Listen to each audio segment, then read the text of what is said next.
Kia ora, ko Ani Pahuru-Huriwai awau, ko pā tangata me whiti matarau ngā maunga, ko Wharekahika, me karaka tūwhiro, me awa tere ngā awa, ko te whanau te autaki, te whanau te aupare, te whanau tūwhakairi ora ngā hapū, ko Ngāti Whare te iwi. Kia ora. I'm running for council because I'm really excited about the Māori wards, and this is the first time that we'll be having Māori wards in the Tairawhiti. And it's been a hard-fought battle for Māori wards, so I think it's really important to have our people standing up and representing. So I think it's a critical time in the Tairawhiti for this change. And in terms of Te Tiriti o Waitangi, I think we're closest to partnership in terms of numbers that we can be right now. And I just think it's time for change, time for things to be a bit different in council here in the Tairāwhiti. One thing, I think for me, my platform is around Papatuanuku, Papawhenua, Papakainga. One of the things that I'm wanting to explore and push for, because I come from the northern end of the Tairāwhiti region. We're very rural and remote, and most of our whenua in the Ngāti Porou territory is Māori owned land. And back when Atarita Puananga, who's no longer with us, when she was a councillor, she pushed for the idea of a Māori rating system. And that was because our multiply owned land is very difficult to develop. It became that way through the 1865 Native Land Act, which saw that our people then became shareholders in land as opposed to kaitieki, which is what we're traditionally used to, and also the land was collectively owned. So now we're in a situation, generations down the track, where it's very difficult to build on our own whenua. Our land is rated the same as if it was real estate, and it's not real estate because we can't actually sell the whenua. We hold it in trust for our mokopuna and generations to come.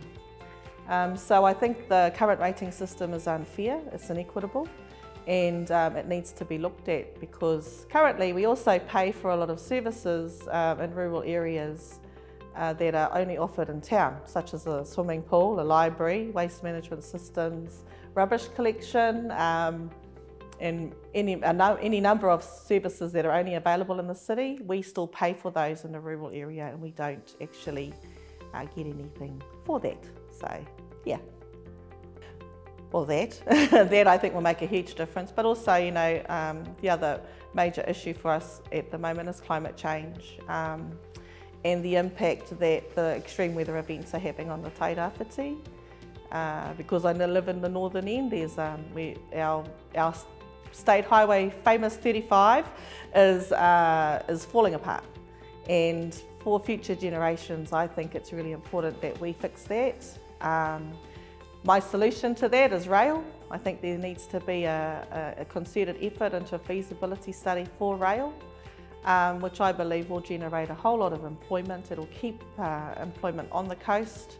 It will ensure that our pine trees are off the road and able to get to a port, not in the north, but to a port here in Gisborne, and also tourism. It'll increase tourism, and people like me who live 3 hours drive away could have a 20-hour commute to Gisborne, which would be fantastic. And I think lots of people will want to come back home to the coast to live and to thrive, and to enjoy living home on the Tairāwhiti. I think council can help address the housing crisis. We've got a whole lot of amazing housing developments going on right now.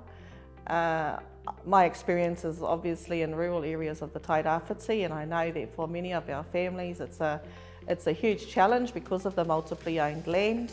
Licences to occupy are very difficult to navigate if you're unfamiliar with the system required to get a licence to occupy or occupation order.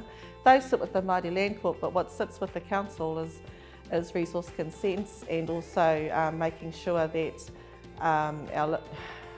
all of the regulations required for septic waste management, water and things like that are, I guess, again, equitable, the services. So Where in town people will plug and play those types of services for sewerage, power supply and your water. In the rural areas that's not the case. You have to pay for all of that. So you can have, you know, $60 to $80 to $100,000 under the ground. You can't even see that before you start building.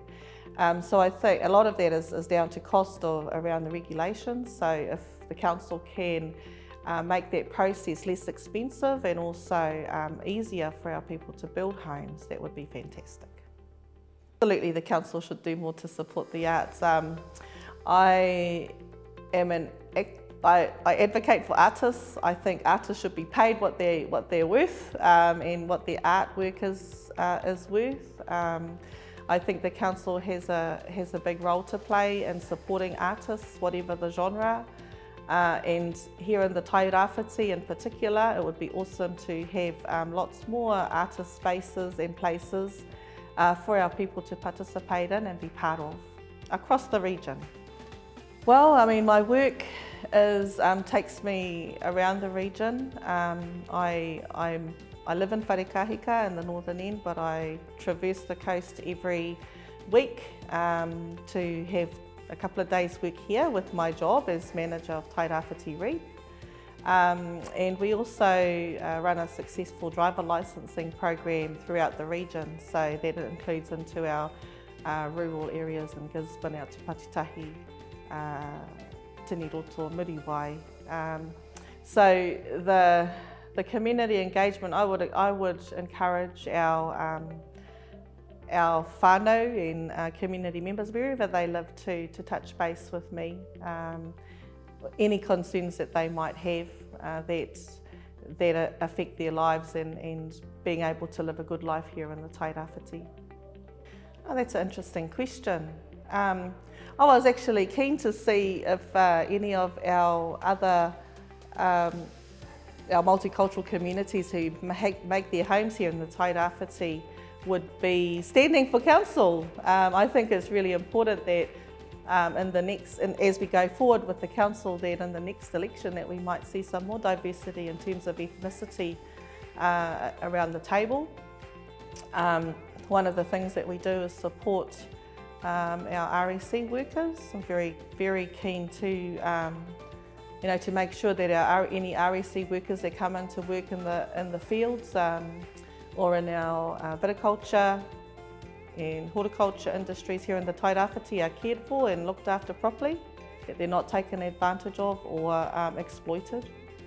So yeah, I mean that's something that's front of my mind at the moment with how things are with our people there. For me, water is life. Water, and it's becoming a commodity. And I think if we can ensure that all of our households in the Tairāwhiti, be they rural or urban, have access to clean, fresh water every day of the year, that would be fantastic. In our rural communities that don't have any town supply, that means water tanks. We catch our water from the roof. Often our roofs are not that great. The spouting will need replacing, and it's an expense that many families can't afford.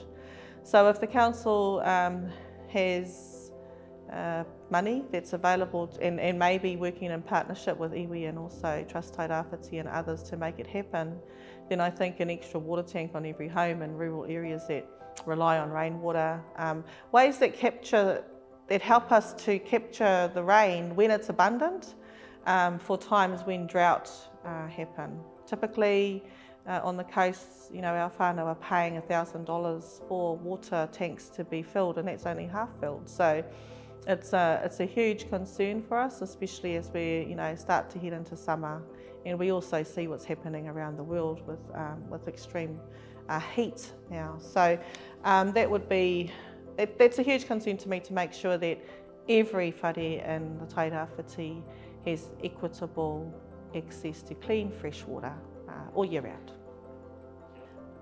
Well, Tairāwhiti, ko tai te wā, the time has come for us to vote, and I guess what I think about when it comes to voting for anything is a lot of our tipuna and the sea company, they fought for our post of citizenship. They fought for our ability to be active citizens and to participate in a democratic process such as voting. So this year we've got this thing called STV, and it's really quite complex, but please whanau, don't tick. Don't tick. We've been through that thing of saying, you know, just tick 2 times, please don't tick. We need to rank and file our candidates this year. So, you know, vote 1, 2, 3, 4, 5 for your Māori candidates. That's like me. 1, 2, 3 would be better if you want to vote for Ani. But also in our general candidates, you can vote up to 8 people this time. So I encourage all of the Tairāwhiti to get out and vote, be part of the democratic process, have your say, use your voice, and hopefully I'm one of those ones sitting at the table representing the needs of the Tairāwhiti, rural and urban. Kia ora.